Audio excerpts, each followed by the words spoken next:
Welcome to this system IAS. हम लोग 71 BPSC का प्रिपरेशन कर रहे हैं माइंड मैप के थ्रू, जिसमें हम लोगों ने शुरुआत किया है पॉलिटी से। पॉलिटी कंप्लीट हो चुकी है, प्लेलिस्ट में सारा वीडियोस पड़ा, वहाँ से जाकर आप देख सकते हैं। अगर पीडीएफ चाहिए ठीक है, तो पीडीएफ जो है चैनल के डिस्क्रिप्शन बॉक्स में टेलीग्राम का लिंक दिया हुआ है, ठीक है। वहाँ से जाकर आप चैनल को ज्वाइन कर लीजिए और सारा पीडीएफ वहाँ पड़ा हुआ है, जाकर प्रिंट आउट निकलवा के पढ़ सकते हैं, ठीक है। अब से जो हम लोग जो भी टॉपिक को पढ़ेंगे एंशिएंट इंडिया में, ठीक है, इससे पहले भी जो टॉपिक पढ़े हैं वो सब जो है बिहार से ही रिलेटेड है ज़्यादातर, ठीक है। स्टोन एज को अगर हटा दें, जैनिज़्म हम लोगों ने देखा, ठीक है, और वैदिक को हटा दें, ठीक है, तो जैनिज़्म का जो पूरा कहानी है वो बिहार से रिलेटेड है, ठीक है। बुद्धिज़्म का पूरा कहानी बिहार से रिलेटेड है। तो अब से हम लोग क्या करेंगे कि बुद्धिज़्म से अब जो शुरुआत होगा सारा कहानी, प्लस बिहार स्पेशल जो है अगर कंटेंट है इससे रिलेटेड, ठीक है, तो वो इसी में इंक्लूड कर दिया जाएगा, ठीक है। अलग से एंशिएंट इंडिया अब बिहार के लिए नहीं पढ़ेंगे हम लोग। क्यों ही पढ़ेंगे, पूरा एंशिएंट इंडिया ही बिहार से रिलेटेड है, ठीक है। और बिहार स्पेशल जो 2-3 सोर्सेस हमारे पास बुक्स हैं, ठीक है, उसमें अगर कुछ एक्स्ट्रा पॉइंट मिलता है तो इसी में नोट डाउन करके यहीं पे पढ़ लेंगे। अलग से फिर एंशिएंट इंडिया फिर दोबारा ये सब रिवीजन थोड़ी ना करने जाएंगे, कॉमन सेंस की बात है। आज हम लोग पढ़ने वाले लेक्चर नंबर 5, जिसमें हम लोग कंप्लीट करेंगे बुद्धिज़्म के बारे में, ठीक है। एक एक करके अपनी कहानी को जो शुरू करते हैं। सबसे पहले हम लोग बात करते हैं कि भैया बुद्धा, ठीक है, शाक्य मुनि और तथागत, और एक और ऐड कर दो सिद्धार्थ, ठीक है। तो ये सब नाम है किनका, बुद्धा का, ठीक है। यानी कि उनका जो नाम था सिद्धार्थ, जिनको बुद्धा तो बाद में नाम पड़ा, ठीक है, उस शाक्य मुनि भी कहते हैं और तथागत भी कहते हैं। क्लियर मामला है, आगे चलते हैं। पहले इनके थोड़ा लाइफ के बारे में देखते हैं, उसके बाद एक एक कॉन्सेप्ट को हम लोग समझेंगे, क्या क्या कहानी है सारा बुद्धिज़्म में, ठीक है। हर एक चीज़ को पढ़ेंगे, विनय पिटक, त्रिपिटक जो है, संघ कॉन्सेप्ट किया है, हिनयाना महायाना, हर एक चीज़ को देखेंगे, एक एक करके हम लोग सिलसिलेवार तरीके से पढ़ते हैं। सबसे पहले थोड़ा लाइफ के बारे में देखते हैं, बुद्धा का क्या कहानी है। सवाल बन जाता है बीपीएससी में, इसलिए थोड़ा सा इसको एक नज़र दौड़ा लेना बेटर होगा, ठीक है। सबसे पहली बात ये कि बॉर्न जो किए थे 563 बीसी में, 563 बीसी में, ठीक है, पॉइंट नंबर 1। तो क्या कहाँ, लुम्बिनी में, और लुम्बिनी कहाँ है, नेपाल में है। कपिल वस्तु, ठीक है, कपिल वस्तु का शहजादा कहा जाता है इनको, ठीक है। तो 563 बीसी में इनका जन्म हुआ था, लुम्बिनी में हुआ था, ठीक है, कपिल वस्तु में। अभी लुम्बिनी में जन्म हुआ था, इसका एविडेंस कहाँ से मिलता है, तो एविडेंस मिलता है भैया रुमेनदेई इंस्क्रिप्शन से, ठीक है, रुमेनदेई इंस्क्रिप्शन से। ये इंस्क्रिप्शन किसका है भैया, मौर्यन इंस्क्रिप्शन से, ठीक है। यहीं से एविडेंस मिलता है रुमेनदेई इंस्क्रिप्शन से कि लुम्बिनी में जन्म हुआ था किनका, गौतम बुद्ध का 563 बीसी में, ठीक है, जो कि कपिल वस्तु में है, नेपाल में। आगे चलते हैं। फादर का नाम इनका था भैया शुद्धोधन, याद रखना है आपको, ठीक है। उसके बाद मदर का नाम क्या था भैया, महामाया, ये भी याद रखना है आपको। वाइफ का नाम था यशोधरा, ठीक है, और बेटा का नाम था राहुल, ये तो आपको याद ही रहता है, ठीक है। आगे चलते हैं। 29 के जब होते हैं वो, तो वो रिनाउंस कर देते हैं वर्ल्ड को भैया, घर बार सब दुनियादारी छोड़ देते हैं और चले जाते हैं अपना ज्ञान प्राप्त करने के रास्ते पे, ठीक है, सर्च ऑफ द ट्रूथ, ठीक है। वंडर्ड फॉर 7 ईयर्स, 7 साल तक भटकने के बाद, ठीक है, 12 साल तक कौन भटके थे, महावीर जी और बुद्धा जी, ठीक है, 7 साल तक। ये बात आपको थोड़ा ध्यान में रहे तो ठीक है, ठीक है। रिनाउंस जो वो किए घर को, उनको रिप्रेजेंट किया जाता है हॉर्स से, ठीक है, अलग से कॉलम नहीं बनाया गया इसमें, ठीक है, यहीं पे पढ़ ले तो बेटर है।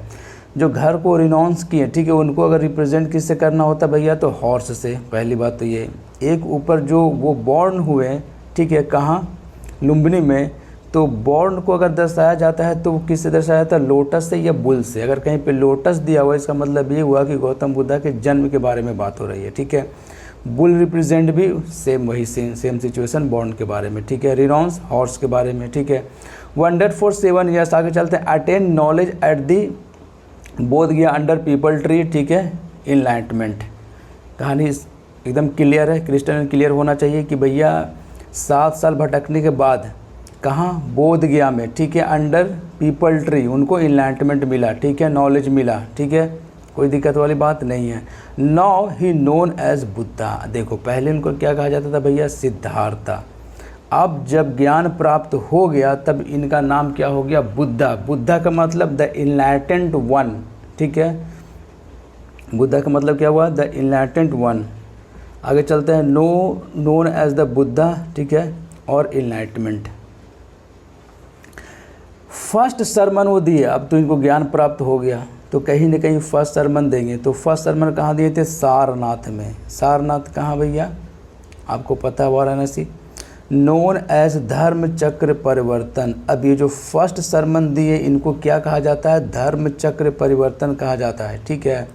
यही बिहार स्पेशल हो गया, इतना कोर में अगर पूछता है कोई तो यही बिहार स्पेशल हो गया कि फर्स्ट सरमन जो गौतम बुद्धा जी ने दिया था तो उनको क्या कहा जाता है भैया, उनको कहा जाता है धर्म चक्र परिवर्तन या धम्मा चक्र परिवर्तन। अब देखो, धम्मा और धर्म दोनों एक ही बात है। धम्मा जो है वो प्रकृत लैंग्वेज का ये वर्ड है धम्मा, ठीक है। आज कल हम लोग इस्तेमाल जो करते हैं धर्म, ये उसी का ही कहानी है धम्मा, ठीक है। धम्मा और धर्म दोनों एक ही बात है। लास्ट रेनी सीजन, हर बार बीपीएससी में कहीं, ठीक है, 1-2 साल गैप करके ये सवाल आ ही जाता है कि भैया last rainy season Gautam Buddha ने कहाँ बिताया था, तो वो बिताया था वैशाली में, ठीक है। याद रखना आपको, कहाँ, वैशाली में। लास्ट रेनी सीजन कहाँ, वैशाली में, ठीक है। लास्ट रेनी सीजन वैशाली में हो गया। Passed away at the age of 80 साल के उम्र में वो पास्ट अवे कर जाते हैं, उनका इंतकाल हो जाता है भाई, ठीक है। कहाँ, कब, 483 बीसी में। अब इनको क्या कहा जाता है, इनको कहा जाता है महापरिनिर्वाण, ठीक है, महापरिनिर्वाणा, ठीक है। अब ये महापरिनिर्वाणा को अगर रिप्रेजेंट करना हो तो किसी से रिप्रेजेंट करेंगे, फूड से, ठीक है। मतलब वो अब नहीं रहे इस दुनिया में, चले गए हैं, ठीक है। महापरिनिर्वाण, ठीक है। लास्ट रेनी सीजन वैशाली में। फर्स्ट सरमन सारनाथ, क्या कहा जाता है, धर्म चक्र परिवर्तन या धम्मा चक्र परिवर्तन। आगे चलते हैं। कॉन्सेप्ट एक चीज़ है तो आपको ध्यान रखना है, ये एनसीईआरटी में मिलेगा, यहाँ पे नोट डाउन कर दिए ताकि चीज़ें जो है एक सिलसिलेवार तरीके से आसान भाषा में समझ में आए। कॉन्सेप्ट क्या है, कॉन्सेप्ट ये है कि भैया बोथ महावीर प्लस बुद्धा, दोनों का ये मानना था कि if that those who left their home could attain knowledge, सिर्फ उन्हीं को नॉलेज मिल सकता है जो घर को छोड़ेंगे। अब देखो यहाँ से कहानी कैसे आगे बढ़ेगा, एकदम बंद कर रहना यहीं पे, कहीं दिमाग इधर उधर नहीं जाना चाहिए, ठीक है। कॉन्सेप्ट क्या भैया, दोनों क्या मानते हैं कि दोनों ये मानते हैं कि भैया उन्हीं को इनलाइटमेंट मिलेगा, ठीक है, जो घर को छोड़ेंगे। अब घर को अगर छोड़ेंगे, एक एक करके लिंक होगा सारा चीज़, ठीक है, ध्यान से सुनना। अब घर को अगर छोड़ेंगे तो भैया अब 1% छोड़ा, ठीक है, 1% छोड़ता चलो कोई बात नहीं है, बुद्धा के साथ रह लेता है, लेकिन बहुत सारा इंसान जो है वो छोड़ेगा क्योंकि सबको ज्ञान प्राप्त करना है। तो अब ये सब अलग अलग तो रहेगा नहीं, कॉमन सेंस लगाओ। आज भी अगर बहुत सारा लोग निकल जाए तो एक ग्रुप बनाएगा कि नहीं बनाएगा, तो वही जो ग्रुप बना, ठीक है, एक ऑर्गेनाइजेशन बना, उसी को कहा गया संघ। जैसे आज आरएसएस है, एक ग्रुप है, एक ऑर्गेनाइजेशन है जिसका नाम क्या है भैया, आरएसएस, ठीक है, संघ ये भी है। उस तरीके से भैया सेम सिचुएशन उस वक्त था जब बहुत सारे लोग जो है छोड़े घर को, तो कहीं ना कहीं सबको एक साथ रहना था, तो भैया क्या बनाया गया, संघ बनाया गया, ठीक है। वो ऑर्गेनाइजेशन बनेगा जहाँ सब एक ग्रुप में रहता था, ठीक है, संघ बनाया गया, ठीक है। अब देखो कोई भी एक ऑर्गेनाइजेशन बना, एक संघ बना, तो उसका कुछ रूल्स एंड रेगुलेशन होगा कि नहीं होगा, बिल्कुल होगा, कि बिना रूल्स एंड रेगुलेशन के संघ कैसे चलेगा, नहीं चल सकता है। अब यही जो रूल्स एंड रेगुलेशन है इसी को कहा जाता था विनय पिटक। कॉन्सेप्ट क्लियर है, क्रिस्टल क्लियर होना चाहिए।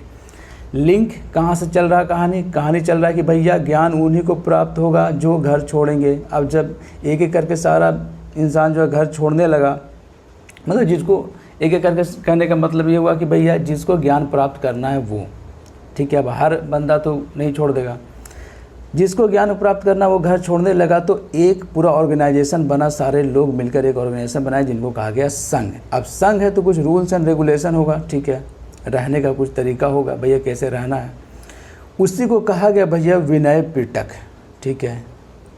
क्लियर बात है, ये अक्सर लोगों को समझ में नहीं आता है लेकिन समझ में आ जाना चाहिए आपको, ठीक है। बेस आपको समझ में आ गया कहाँ शुरू हुआ।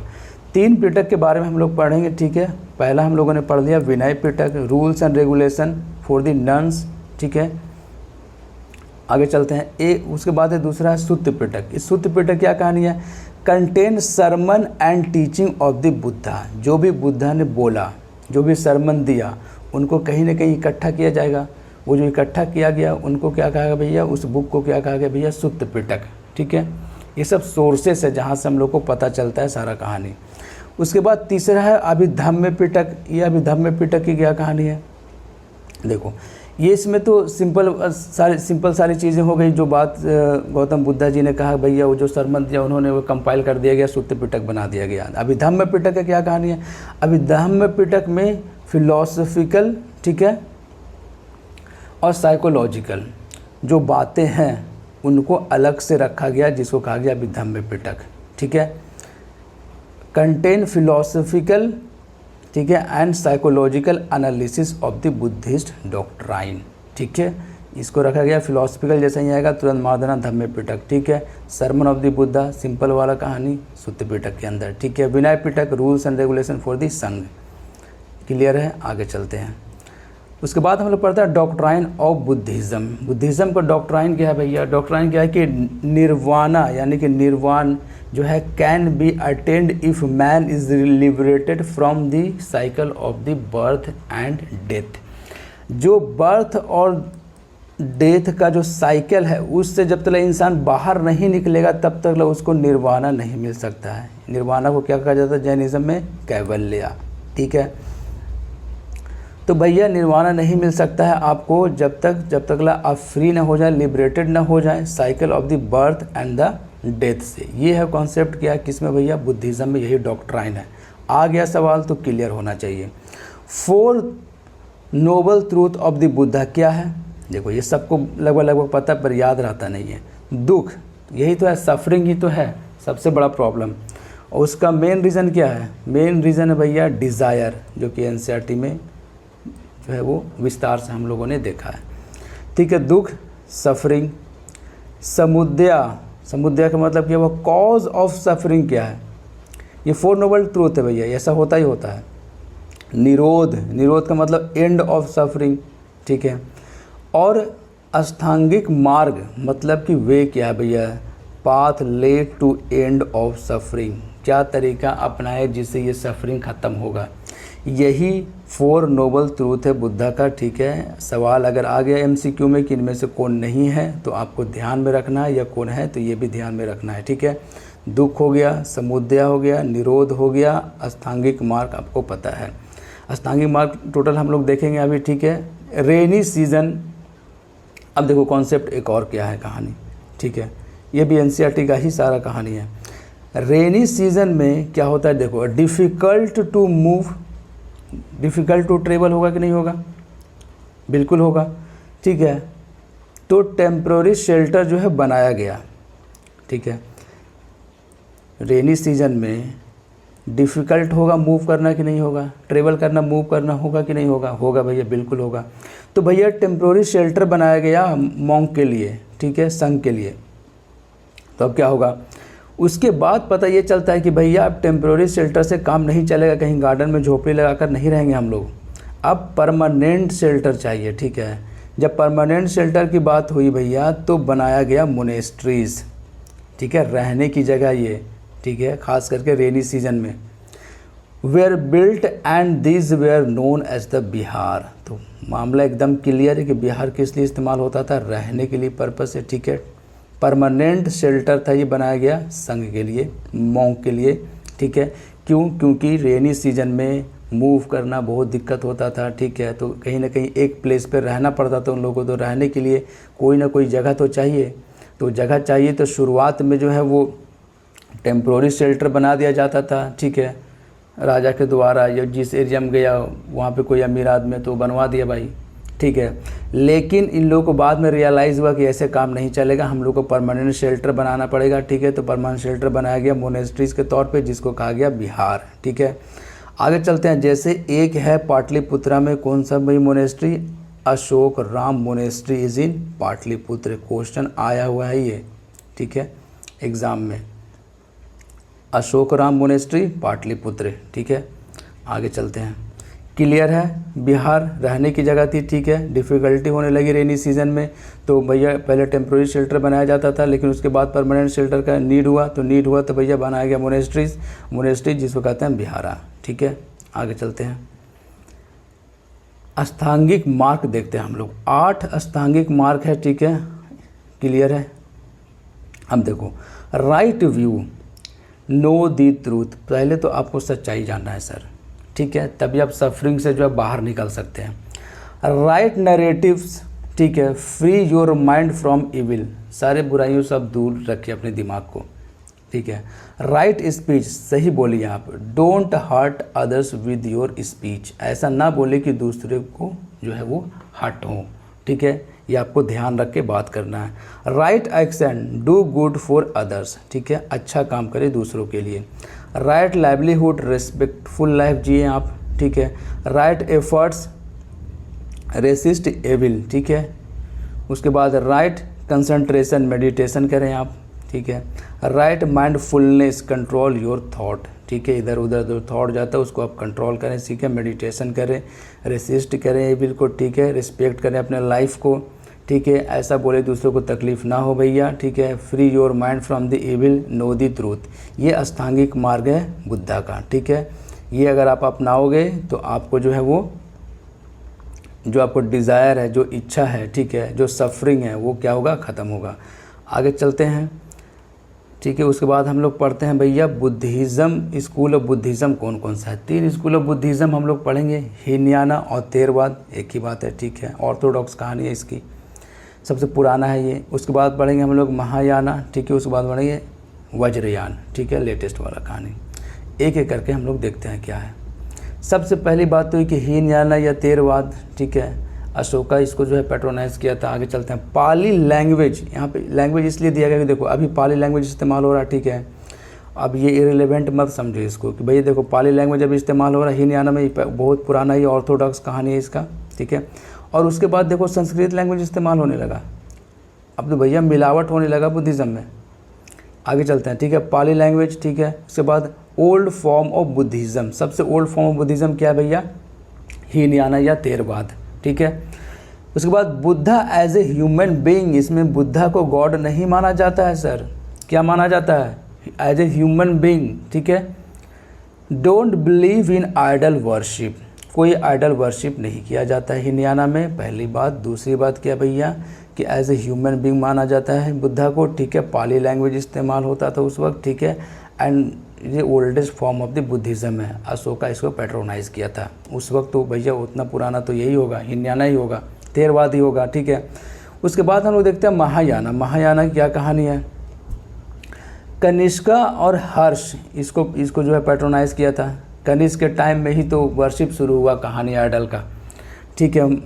बुद्धिज़्म को जो है वो आइडल बनाया गया था, कनिष्क के टाइम में ही सारा कहानी शुरू हुआ, और ये डिवीज़न भी हुआ था महायाना हीनयाना में कनिष्क के टाइम में ही, ठीक है। सब हम लोग आगे देखेंगे। यूज़ संस्कृत, अब संस्कृत यूज होने लगा। देखो इंटरेस्टिंग चीज़ है कि नहीं, पहले पाली यूज़ हो रहा था, पाली लैंग्वेज हीनयाना के टाइम में, महायाना आया तो फिर उसके बाद जो है वो यूज़ क्या होने लगा, संस्कृत होने लगा। बुद्धा इज़ ए गॉड, अब गॉड के तौर पे देखा जाने लगा बुद्धा को, तो अब बुद्धा को जैसे गॉड के तौर पे जब देखा जाने लगा तो कॉमन सेंस तुरंत लगाओ कि भैया आइडल वर्शिप होगा कि नहीं होगा। Worship of idol of Buddha plus Bodhisattva. अभी बोधिसत्व क्या है सर, बहुत बार सुनते हैं, देखते हैं बुक में मिलता है, पर बोधिसत्व समझ नहीं आता। देखो बोधिसत्व क्या है, अब कोई पर्सन जो है वो मेहनत किया, ठीक है, तो उसको इनलाइटमेंट मिला, इनलाइटमेंट उसको मिला तो वो अब कहलाएगा बोधिसत्व, ठीक है। अब ये चाहता, ठीक है, ये अगर चाहता तो वो एकांत में जाके अपना मेडिटेशन कर सकता है, लेकिन ये क्या चूज़ किया भैया, एनसीईआरटी में दिया हुआ ये कॉन्सेप्ट, ये चूज़ किया लोगों के बीच में रहना, ताकि लोगों के बीच में हम रहें और जो भी हमको नॉलेज मिला है लोगों को सिखाएं और दूसरों को भी निर्वाणा दिलवाएं, ठीक है। ये कॉन्सेप्ट है बोधिसत्व का। तो बोधिसत्व क्या हुआ, वन हु गॉट इनलाइटमेंट, ठीक है। उनको भी इन लोग क्या करने लगा, आइडल बनाने लगा और पूजा करने लगा, ठीक है। और बुद्धा का तो किया जाने ही लगा। ये महायाना कॉन्सेप्ट ऑफ बुद्धिज़्म है, ठीक है, जो कि कनिष्का सबसे ज़्यादा फेमस है इसके लिए, ठीक है। इसी के टाइम में जो है हीनयाना महायाना सेपरेट हुआ था कहानी। वज्रयान देखते हैं। वज्रयान में ज़्यादा कुछ नहीं है, एक बात आपको समझना है, थंडर बोल्ट की कहानी, ठीक है। इसमें salvation can be attend by acquiring magical power. देखो साल्वेशन भैया आपको तभी मिलेगा जब आप मैजिकल पावर को एक्वायर कर लेंगे, तब मिलेगा। ये कह रहा है कॉन्सेप्ट किसका, वज्रयान का, ठीक है। सवाल क्या बनेगा, सवाल ये बन जाए कि भैया महायाना हीनयाना जो है कब जो है वो सेपरेट हुआ था, कनिष्का के टाइम में कहानी हुआ था, यहाँ से क्वेश्चन आता है, ठीक है। बहुत ज़्यादा डिफिकल्ट सवाल बना दे तो अशोका भैया किसको पेट्रोनाइज किया था, तो हीनयाना को। ऐसे भी आप दिमाग लगा लो, उतना पुराना तो सबसे ज़्यादा पुराना हीनयाना ही है, तो हीनयाना को ही अशोका जो है वो पेट्रोनाइज करेगा। उसके बाद सवाल ये बनेगा कि भैया कौन सा स्कूल ऑफ बुद्धिज़्म में जो है बुद्धा को एज ए गॉड माना जाता था, तो गॉड माना जाता था किस में भैया, महायाना में, और ह्यूमन बींग किस में, हीनयाना में। इस तरीके से परमुटेशन कॉम्बिनेशन लगा के सवाल जो है वो बनेगा। आगे चलते हैं, बुद्धिस्ट काउंसिल देखते हैं, इंपॉर्टेंट है, एक सवाल आ जाता है, ठीक है। बुद्धिस्ट काउंसिल, 4 बुद्धिस्ट काउंसिल हुआ है। देखो ईयर, प्लेसेस, ठीक है, प्रेसिडेंट कौन है, किंग कौन था और रिजल्ट क्या निकला, वो सारी चीज़ों को देखेंगे। पहला बुद्धिस्ट काउंसिल हुआ 483 BC में, ठीक है। हम लोग देख चुके हैं पहले ही कि भैया ये 483 BC में हुआ था, ठीक है। प्ले कहाँ हुआ था, राजगीर में हुआ था, ठीक है। और राजा कौन थे भैया, अजातशत्रु करवाया था सबसे पहले, जब बुद्धिज़्म को पेट्रोनाइज करता है। उसके बाद महाकश्यप, इसे क्या थे, प्रेसिडेंट थे। फर्स्ट बुद्धिस्ट काउंसिल के प्रेसिडेंट कौन थे, महाकश्यप। सेकंड बुद्धिस्ट काउंसिल पढ़ते हैं, 383 BC में हुआ था, कहाँ हुआ था, वैशाली में हुआ था। और काल अशोक हम लोग पढ़ चुके हैं, ठीक है। देखेंगे हम लोग ये सारी चीज़ों को, अभी तो नहीं पढ़े हम लोग, देखेंगे सारी चीज़ों को। और फिर से दोबारा जब हम लोग मौर्यन डायनेस्टी और प्री मौर्यन डायनेस्टी सारा चीज़ जब देखेंगे हम लोग, तो उसमें ये सब फिर से दोबारा कॉन्सेप्ट आएगा। लेकिन एक कॉलम इसलिए बना दिया गया ताकि एक जो है नज़र में आप रिवीजन कर सको, ठीक है। 383 BC, ठीक है, वैशाली, सबाकामी, काल अशोक। काल अशोक के टाइम में हुआ था, प्रेसिडेंट कौन थे भैया, सबाकामी, ठीक है। कहाँ हुआ था, वैशाली में हुआ था। Second Buddhist council, third Buddhist council हुआ 246 BC में, ठीक है, पाटलिपुत्र में हुआ था। राजा कौन था भैया, अशोक के टाइम में हुआ था। थर्ड बहुत फेमस है, अशोक के टाइम में हुआ था, मुगालिपुट्टिस, ठीक है, मुगालिपुट्टिस, इसे क्या थे, प्रेसिडेंट थे। फोर्थ बुद्धिस्ट काउंसिल इसलिए फेमस हो जाता है क्योंकि यहीं पे हीनयाना महायाना अलग हुआ था, ठीक है। वासुमित्र प्रेसिडेंट थे और अश्वघोष वाइस प्रेसिडेंट थे, ये आपको ध्यान रखना है, ठीक है। वासुमित्र प्रेसिडेंट अगर पूछा तो वासुमित्र, ठीक है। वाइस प्रेसिडेंट पूछा तो अश्वघोष, ठीक है। कुंडल वन में हुआ था, जो कहाँ है, कश्मीर में है, कश्मीर में है कुंडल वन, वहीं हुआ था ये। फोर्थ बुद्धिस्ट काउंसिल कौन करवाया था भाई, कनिष्क करवाया था। महायाना हीनयाना दोनों अलग हुआ था, ठीक है। थर्ड बुद्धिस्ट काउंसिल में अभिधम्म पिटक कंपाइल हुआ, ठीक है। और फर्स्ट बुद्धिस्ट काउंसिल में भैया विनय प्लस सुत्त पिटक दोनों बनाया गया, ठीक है। अब यहाँ पे खाली क्यों है, यहाँ पे डेडलॉक क्रिएट हो गया था, कोई समझौता ही नहीं हो पाया, ठीक है। आगे चलते हैं, आगे क्या भैया, बुद्धा के जो टीचर हैं उनका नाम क्या था भैया, अलारा कलाम। सवाल आ जाता है, ठीक है, स्पेस बचा हुआ था, यहाँ पे लिख दिया गया कि बुद्धा के टीचर का नाम क्या था, अलारा कलाम, ठीक है। बुद्धिस्ट काउंसिल में क्या हम लोगों ने देखा भैया, 483 BC में first Buddhist council, Rajgir, Mahakashyap president थे, अजातशत्रु के टाइम में हुआ था। विनय पिटक सूत्र पिटक को कंपाइल किया गया, ठीक है। 383 BC में सेकंड वाला, ठीक है, वैशाली में हुआ, सबाकामी इसके प्रेसिडेंट थे। राजा कौन थे, कौन करवाया था भैया, काल अशोक करवाया था। पाटलिपुत्र में हुआ था, ठीक है, प्रेसिडेंट कौन थे, मुगालिपुट्टिस, ठीक है, अशोक ने करवाया था। अभिधम्म पिटक की यहाँ कहानी है। इस फोर्थ बुद्धिस्ट काउंसिल जो है कुंडल वन में हुआ था, जो कि कश्मीर में है, ठीक है। वासुमित्र इसके प्रेसिडेंट थे और अश्वघोष वाइस प्रेसिडेंट थे, कनिष्क के टाइम में हुआ था, ठीक है। महायाना हीनयाना दोनों को अलग किया गया था फोर्थ बुद्धिस्ट काउंसिल में, ठीक है, 180। अभी लेक्चर नंबर 5 जो है कंप्लीट हो चुके हैं, ठीक है। फिर हम लोग मिलते हैं लेक्चर नंबर 6 में, ठीक है। एक कहानी आप समझ लो कि इसके बाद जो लेक्चर चलने वाला है, इस मतलब ये बुद्धिज़्म को इंक्लूड करके उसमें बिहार स्पेशल भी इंक्लूड है, ठीक है। इसमें जितना भी बिहार स्पेशल के जो बुक में कॉन्सेप्ट दिया था इसमें ऑलरेडी मर्ज कर दिया गया है। अलग से बिहार स्पेशल के लिए एंशिएंट इंडिया नहीं पढ़ेंगे, पहली बात। दूसरी बात क्या, नेक्स्ट लेक्चर जो आएगा तो जो भी डायनेस्टीज़ है उसको 3 पार्ट में हम लोग पढ़ेंगे, ठीक है। मौर्यन हो गया, ठीक है, इससे पहले प्री मौर्यन और पोस्ट मौर्यन, 3 पार्ट में करके पढ़ेंगे, ठीक है। प्री मौर्यन डायनेस्टी और पोस्ट मौर्यन डायनेस्टी, ठीक है। इस तरीके से 3 लेक्चर आएगा और सारा डायनेस्टी इसी में कंप्लीट हो जाएगा। उसके बाद गुप्ता पढ़ेंगे, ठीक है, कहानी खत्म हो जाएगी, ठीक है। मिलते हैं हम लोग नेक्स्ट लेक्चर में, लेक्चर नंबर 5 में। Best of luck for your exam, ठीक है। आप चैनल को सब्सक्राइब कीजिए, ठीक है। मेहनत हो रहा है या नहीं हो रहा है आप खुद देख रहे हो, ठीक है। बेल आइकन को प्रेस करके रखिए, जैसे ही न्यू वीडियो आएगा आपको नोटिफिकेशन मिल जाएगा। अगर आपके पास टाइम है तो आप वीडियो को शेयर कीजिए, ठीक है, ज़्यादा से ज़्यादा लोगों तक, ठीक है। टाइम बहुत कम है, जो नीडी स्टूडेंट है उसके पास पहुंच जाए तो इससे बेटर क्या बात होगी, इतना तो टाइम होगा ही आपके पास। मिलते हैं हम लोग नेक्स्ट लेक्चर में। Best of luck. इसका PDF जो है आपको टेलीग्राम चैनल पे मिल जाएगा, और टेलीग्राम चैनल का जो लिंक है चैनल के डिस्क्रिप्शन बॉक्स में दिया हुआ, वहाँ से जाकर आप ज्वाइन कर लीजिए, ठीक है। सारा PDF अभी तक जितना भी लेक्चर हुआ है वो सारा PDF उससे पढ़ा हुआ है सर, वहाँ से आप जाकर डाउनलोड कीजिए, प्रिंट आउट निकलवाइए, आराम से पढ़िए घर पे, ठीक है। मिलते हैं हम लोग नेक्स्ट लेक्चर में। Best of luck.